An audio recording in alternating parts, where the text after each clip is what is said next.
আসসালামু আলাইকুম বন্ধুরা, দেখেন রাতের বেলা সিম রান্না করব, তো 2-3 জন মিলে এই সিমগুলো আমরা কুটলাম।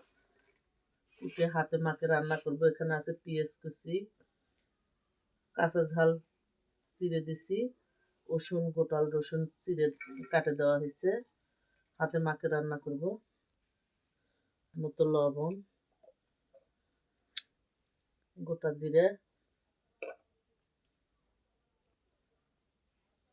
হলুদ গুঁড়ো।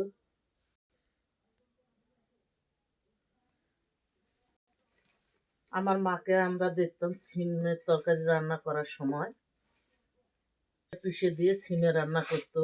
সে সিমেটা নাকি খেতে অনেক মজা লাগে। এখন তো সরিষার আবার অতটা করা নাই, এখন সবনের তেলে আমাদের সব কিছু রান্না।